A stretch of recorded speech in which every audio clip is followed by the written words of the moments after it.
Un gusto saludar con todos los y las organizadores del primer seminario técnico científico legal. Eh, Como mi nombre es Aquiles Herbas, les saludo desde México, soy ecuatoriano, pero me encuentro estudiando este momento acá.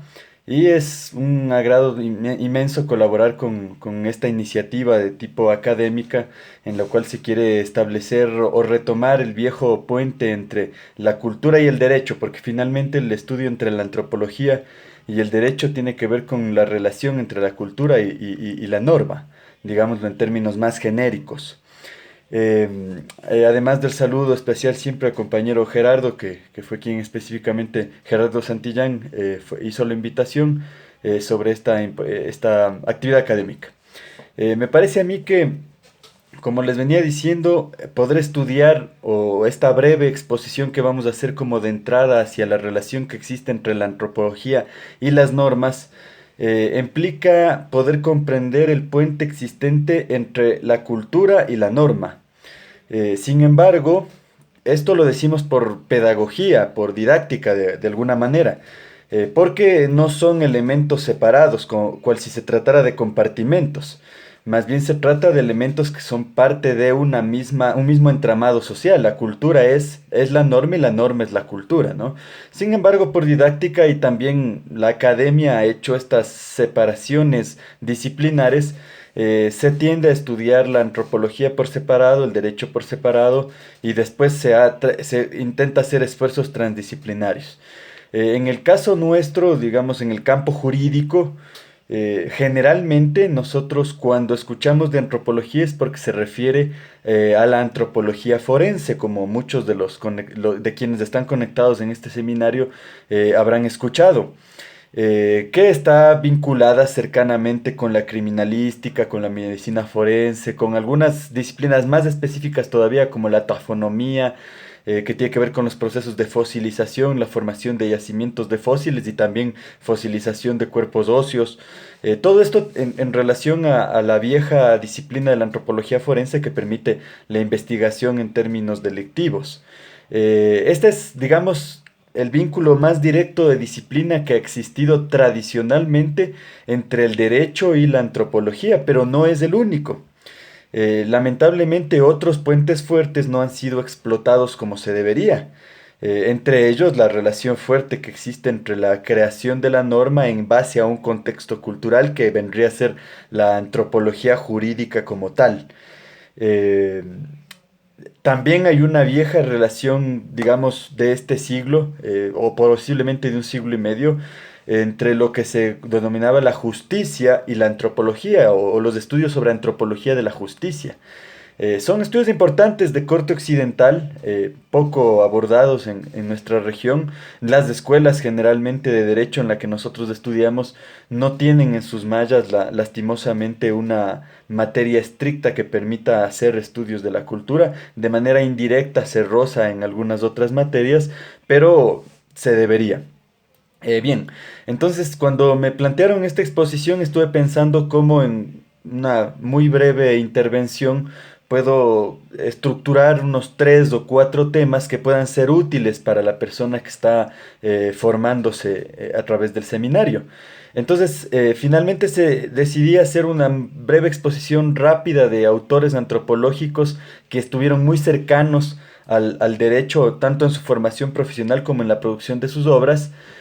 Segundo, hacer algunas reflexiones sobre la relación o el puente entre el campo de estudio de la antropología y el campo de estudio de las leyes, lo que vendría a ser la antropología jurídica, que hace rato decíamos también. Y finalmente, plantear algunos retos que tienen que ver con el entendimiento del derecho.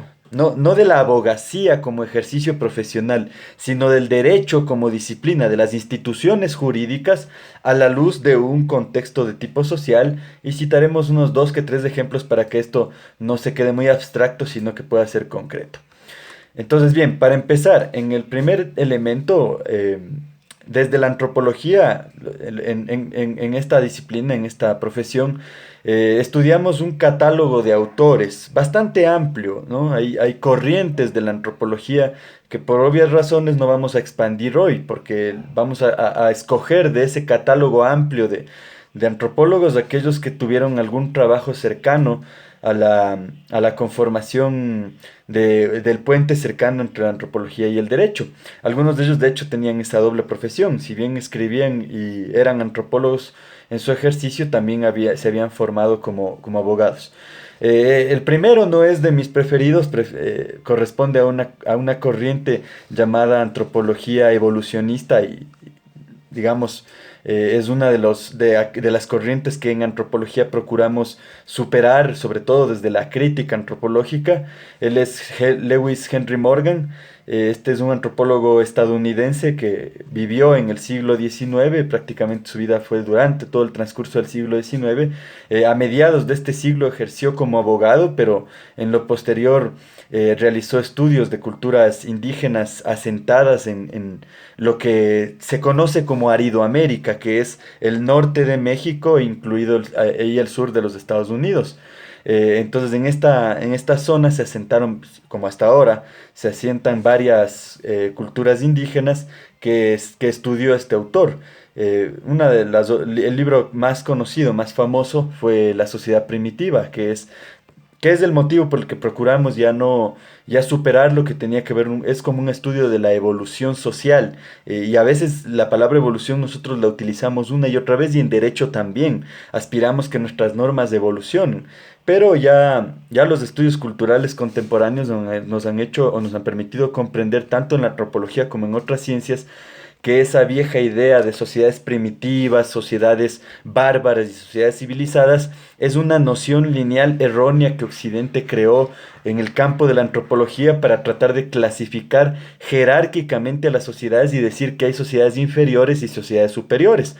Esto la antropología del siglo XIX todavía lo validaba y como insisto, la opinión pública hasta hoy en día muchas veces inconscientemente reproduce esos discursos. Entre abogados hablamos y reproducimos esa idea de que no estamos evolucionando, etcétera, etcétera. Sin embargo, eh, ya ahora se está discutiendo de otra forma de concepción de la cultura, que ya no tenga que ver con pensar que esto es una línea de evolución entre sociedades atrasadas y sociedades que tienen que volverse parecidas a las sociedades, digamos, civilizadas de alguna manera para poder dejar atrás el salvajismo, ¿no? Esto es un error de la antropología. Y en el derecho esto aterrizó con demasiada fuerza y durante mucho tiempo. Pero tenía que citarlo porque finalmente es uno de los autores que está en el catálogo de haber sido cercanos a los estudios del derecho y a los estudios de la antropología. Uno que es más cercano por afinidad ideológica a lo que pensaría puede ser una reflexión acertada de la sociedad es Friedrich Engels, uno de los famosos comunistas de la época también del siglo XIX. De la misma manera, casi en el mismo trecho, produjo su obra. Y bien, él estrictamente no tenía una profesión específica a la que se ha dedicado porque era finalmente un filósofo, pero se puede decir que sus trabajos y su producción estuvieron relacionadas con la antropología por sus estudios de la familia, de la sociedad y finalmente porque junto a un gran famoso autor, Karl Marx, establecieron muchas ideas que aterrizaron en todas las ciencias sociales, incluidas las leyes, ¿no? Como sabemos, el estudio del derecho independiente es algo muy nuevo. Antes había una transdisciplina ampliada, la gente estudiaba filosofía, teología, leyes, normas en un solo bloque de formación de ciencias sociales o a veces de ciencias humanas en general. Entonces, bueno, estos autores del siglo XIX más o menos son los dos que escogí para el catálogo de este primer siglo, perdón. Y después, iniciado el siglo XX y hasta mediados del mismo, tenemos a dos autores que también vienen de la antropología o son famosos en la antropología. Uno de ellos es Bronislaw Malinowski.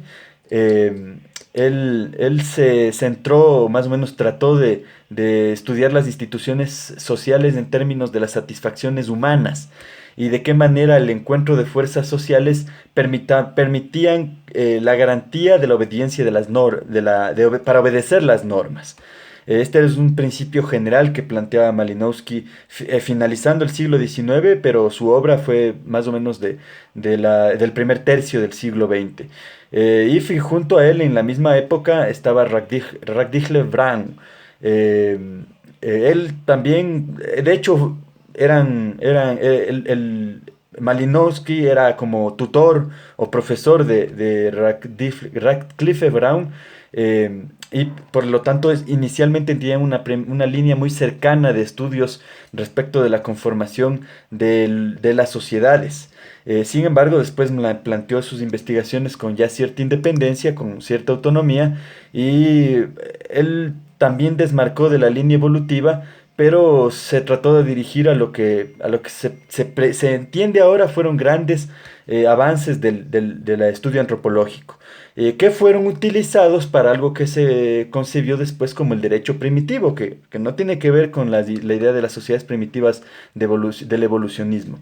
El derecho civil y penal están muy marcados por los avances antropológicos que salieron de la obra tanto de Brown como de Malinowski. Entonces, bien, escogí estos cuatro autores para brevemente un tiempo poner el ejemplo de la relación que existe disciplinarmente entre la antropología y el derecho en términos muy generales. Pero como vuelvo a insistirles, la real relación que hay que estudiar tiene que ver con la cultura y las normas, o la forma en que las normas se generan en determinadas culturas, ¿no? Asimismo hay diferencias entre unas y otras culturas, etnias o espacios de la población en general, ¿no? Con espacios, por ejemplo, me refiero a la diferencia entre la producción de normas en el espacio rural y la producción de normas en el espacio urbano. Cómo un Estado puede o debería percibir esa diversidad, pero es amplio el análisis. Un importante autor, Esteban Crotz, planteaba que existían tres campos específicos de la antropología jurídica, para entrar en el segundo elemento que quería reflexionar. Eh, el uno es el campo del derecho comparado como campo de conflictos y de luchas. Ese es un campo importantísimo porque tiene que ver con una línea de la concepción del estudio del conflicto y también de la política. Se dice que la política existe la política porque existe conflicto social. Entonces, no, no hay la posibilidad de que haya una sociedad sin política porque, dadas las circunstancias históricas, no ha habido la posibilidad de que haya una sociedad sin conflicto. De hecho, es bastante romántico pensar que en algún momento podríamos salir del conflicto. Esperemos que sí, digamos. Es la idea de la sociedad de bienestar que tenemos todos de alguna manera, en la religión la idea del paraíso, en las culturas indígenas nuestras la idea del suma causa y del buen vivir. En general, la utopía es una sociedad sin conflictos.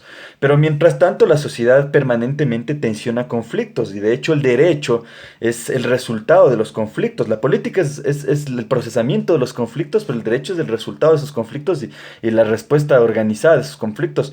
Esta es una definición excesivamente funcional del derecho, ¿no? No es de las mejores definiciones. Pero en el caso de la clasificación que hace Krotz, dice, bueno, en primer lado, lo que estamos haciendo es comparar todos los campos de los conflictos y las luchas que se dan históricamente. Y también dice, entonces, como segundo campo de estudio de esta área de la antropología jurídica, tenemos al derecho como mecanismo de control social. Este es complejo, ¿no? Los estudios, por ejemplo, de alguien que no es antropólogo, como Michel Foucault, un filósofo de corte sociológico, planteaban precisamente en su libro Vigilar y Castigar cómo el control social se convierte en la forma específica de la expresión de un sistema a través del derecho, a través de las normas. Y por lo tanto, el tercer campo que Krotz expone es el del derecho y la ideología, porque frente a un control social hay una respuesta de corte ideológico, un conjunto de valoraciones de corte ideológico. Entonces, esta forma de relación entre la antropología y lo jurídico está marcada. He decidido escoger esta sencilla y muy didáctica clasificación que hace Esteban Krotz. Eh, ¿Qué pasa con el derecho? El derecho requiere de la participación de muchas disciplinas y ciencias, porque si no se queda vacío, se queda sin contenido. El derecho no puede existir por la mera narrativa de las normas. El derecho es una construcción interdisciplinaria. Y uno de las fuentes más precisas para esa construcción, no solo de la narrativa, sino del sentido de la configuración jurídica, tiene que ver con los estudios de los contextos culturales, ¿no? Lo que decía hace un momento. Y esto es clave entenderlo porque no hay una sola subdisciplina del derecho o área del derecho que podríamos asumir claramente sin esta base o esta premisa. El derecho penal quedaría completamente insubsistente si es que no entendiéramos la cultura o el entorno cultural en el cual un conjunto de normas de corte penales o punitivas se desarrollan.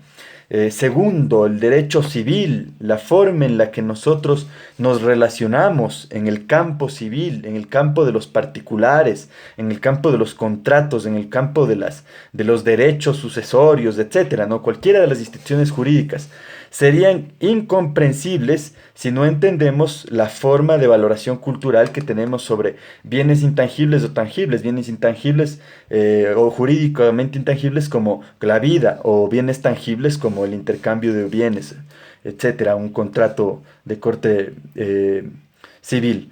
Entonces, cualquiera, el derecho ambiental de igual manera, ¿no? ¿Cómo podríamos nosotros entender, vamos a poner un ejemplo que es muy actual por la Constitución de la República del año 2008 en nuestro país, que tiene que ver con los derechos de la naturaleza. En una sociedad que culturalmente no le da un sentido a la naturaleza, mucho menos se le podría dar derechos. Entonces, si culturalmente la sociedad concibe la posibilidad de que la naturaleza es no solamente un objeto, sino un sujeto de relación, un espacio en el cual hay un intercambio de vida de alguna forma, no podríamos otorgar derechos. Entonces, si culturalmente no hay esa base, mucho menos podríamos configurar normas que establezcan formalmente derechos, ¿no? Entonces, no hay una sola subdisciplina o área del derecho que se mantenga subsistente sin el estudio o el entendimiento de la conformación de la cultura, que es finalmente la antropología. Eh, Bien, yo creo que la relación del derecho y la antropología es más evidente en los casos difíciles. Es decir, cuando de forma habitual o consuetudinaria un conjunto de casos se han normalizado en la sociedad, ya se vuelve imperceptible la relación cultural que existe con esos casos, con esos casos, porque tengamos una idea de que son casos fáciles, entonces nos maquinizamos para responder a esos casos, ¿no? El litigio jurídico de la abogacía precisamente es la puesta en escena de casos difíciles y fáciles, y los fáciles vuelven invisible la realidad cultural implícita que se encuentra en esos casos, porque en todos los difíciles y fáciles hay una realidad cultural implícita. Pero parece que para el estudio de la antropología jurídica son los casos difíciles los que más ponen en evidencia la realidad de una cultura, ¿no? Hoy en día que se está discutiendo tanto el femicidio o el feminicidio, como lo llaman en una y otra legislación de diversos países, es un caso que por el momento es difícil, indistintamente de la postura que tengan las personas que se encuentran escuchando esta intervención.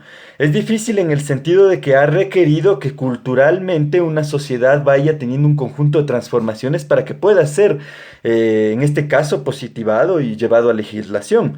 Pero no solo eso, para poder pensar en que se positive hay una discusión sobre la punitividad, hay una discusión sobre el derecho penal, hay una discusión sobre los derechos humanos, hay una discusión sobre el género, sobre las relaciones de género, hay una discusión sobre qué significa lo masculino, lo femenino en una sociedad como la de hoy en día y qué significaba hace 50 o 100 años.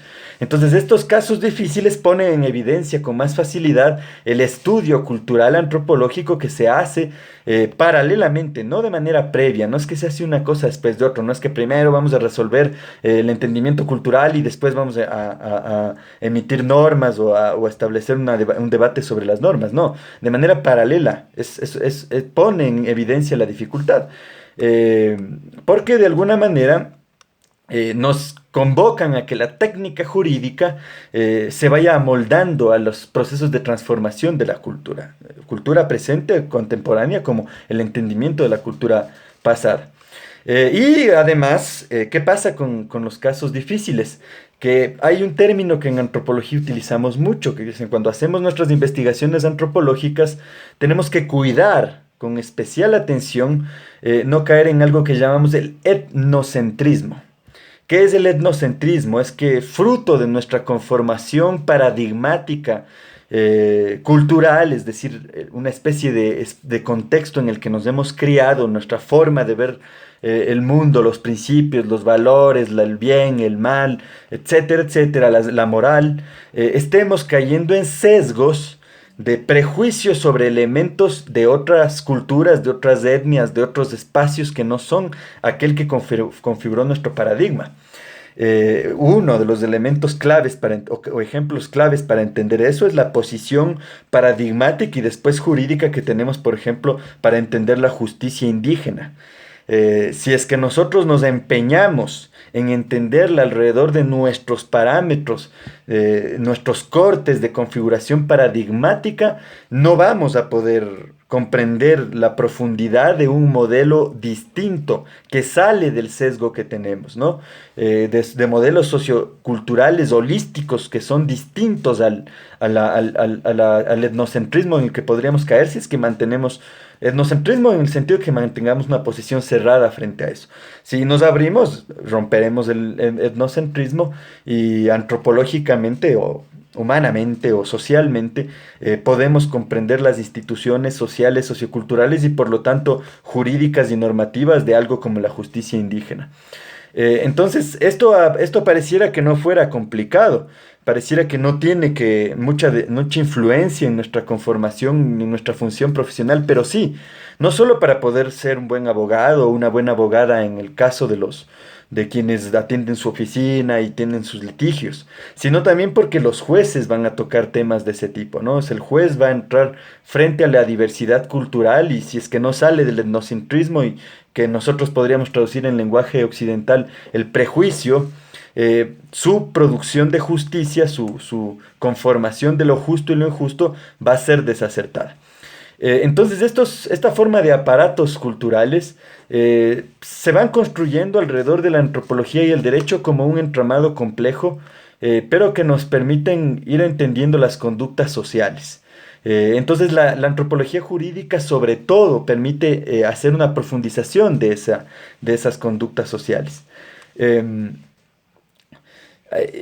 Hace poco, en una especialización que cursamos con el maestro Zaffaroni, planteábamos una reflexión que es de fondo, que es central. No es posible definir o entender los problemas de una sociedad en términos de afectación de bienes jurídicos sin entender primero la composición social que origina tales problemas. No es posible. Bienes jurídicos en términos generales, no les decía hace un momento. Puede ser la vida como un bien patrimonial o un bien material de propiedad. Entonces, bueno, Zaffaroni es un especialista en derecho penal. En esta especialización estudiábamos específicamente lo que tiene que ver con los derechos humanos en relación con el derecho penal. Entonces, él decía, cita de Zaffaroni que me gustó mucho, ¿no? Para elaborar un derecho penal sobre una base mínimamente realista, se impone por ubicarse en una situación mundial y regional, ¿no? Es decir, no podemos elaborar un derecho penal que esté ajeno a una situación, un contexto más amplio. Entonces ahí hay una doble corriente de tipo cultural. Por un lado, lo que decíamos hace un momento, entender las diversidades locales de tipo culturales, étnicas. El ejemplo de lo indígena en la justicia indígena puede hacernos imaginar una comunidad en la cual se están dando instituciones sociales de tipo jurídicas, pero también un contexto de corte regional, que es como la antropología cultural en términos más amplios, ¿no? Además aquí sirva citar no solo la antropología, la historia, la sociología, la relación jurídica entre las múltiples disciplinas que nos permiten estudiar una realidad. Entonces, en ese sentido, hay una doble dirección que vuelve a los sujetos o les entrega a los sujetos jurídicos o actores jurídicos, llamémoslo con más precisión, al actor jurídico, al abogado, al juez, al creador de política pública o al ciudadano como tal, ¿no? A todo cualquier sujeto jurídico que tiene que ver con los bienes jurídicos, le entrega un reto y es que pueda tener una amplia visión. Este reto obviamente va a ser más directo para aquellos que están produciendo lo jurídico, como la gente que está aquí conectada, que generalmente son abogados y abogadas, que quizá para el ciudadano, pero es un reto para todos, no es un reto de tipo social, es un reto hasta ético jurídico. de poder tener esta doble concepción de la cultura desde lo local y la cultura en su amplio espectro, eh, por el tema que analizábamos, como en el caso del maestro Zaffaroni, y los derechos humanos, en términos de la humanidad entera. Entonces, la antropología jurídica, como para ir sincretizando, no es sino el estudio de las normas dentro o rodeadas de un contexto de tipo cultural. Quien piense que las normas se pueden estudiar, como nos decía el derecho positivista de la época y de inicios del siglo anterior, completamente objetivadas, es decir, como una norma separada de la realidad social, como una norma tipo naturaleza, cual si estudiaras una planta en su funcionamiento estrictamente cerrado, en su circuito biológico, va a tener un error de precisión, ¿no? Si es que es un creador de legislación, va a crear erróneamente la legislación. Si es que es un juez, va a producir mal la justicia y va a crear desacertadamente el derecho. Digo crear derecho porque yo me alineo en la corriente neoconstitucional del juez con posición jurídica de creación de derecho, ¿no? No el juez imparcial. El abogado va a volverse un abogado estrictamente instrumental que busque las normas para poder ganar el juicio, pero no un abogado que comprenda la estructuración social de esa norma. Y claro, bueno, finalmente nos interesa ganar los juicios. Quien entiende las culturas que rodean esas normas desarrolla una comprensión más acertada y amplia de esa norma y por lo tanto también va a ganar el juicio, ¿no? Es por poner una cuña que nos vuelva además, vuelve interesante y atractivo esto, que no sea solo del plano académico, sino sea atractivo para todos los tipos de intereses que hay alrededor de lo jurídico. Y por lo tanto también para el ciudadano, porque el ciudadano en su vulnerabilidad y esta premisa de no conocer el derecho, a pesar de que está obligado a conocerlo en tanto tal, y eso no lo vuelve inocente, esta posibilidad de que el ciudadano conozca la construcción del derecho alrededor de una sociedad y por lo tanto pueda tener un discernimiento sobre la elaboración de la justicia. Hay muchísimos ejemplos, me parece a mí que estos tres que hemos tomado son los más acertados. Los derechos de la naturaleza, el catálogo de derechos de la naturaleza frente a la legislación ambiental es su evidencia, precisamente el puente que existe entre la antropología y lo jurídico. Lo más claro, el entendimiento de la diversidad étnica para los derechos de la justicia indígena. Y bueno, claro, la vieja tradición de la antropología forense en términos de lo penal, ¿no? Y las técnicas de investigación. Sobre esto no quiero abundar, entiendo que el seminario tiene varios especialistas que van a profundizar sobre antropología forense, pero me parecía importante poder establecer esta pequeña estructura breve de tres elementos: un catálogo de antropólogos que estaban vinculados al derecho; segundo, la relación o el puente entre dos disciplinas que aparentemente son dos compartimentos aislados, pero que están atravesados en una misma realidad, es decir, es un sistema más complejo; y tercero, con lo que cerramos, estableciendo algunos casos concretos. Esta es un área muy amplia que me parecería a mí, para quienes se vean seducidos por profundizarla, tienen un campo inmenso en el Ecuador de posibilidades de investigación, de estudio, de profundización. Es algo que tiende mucho a dar muchas oportunidades porque se ha hecho un trabajo relativamente escaso, sobre todo en los últimos años, ¿no? Ya un acumulado histórico lo hay. Y por lo tanto creo que en términos de la configuración de la técnica jurídica o en la configuración de la posibilidad del derecho como una institución social y no el conjunto de normas objetivadas y disociadas de esa realidad social, la antropología jurídica nos ofrece esas oportunidades. Eh,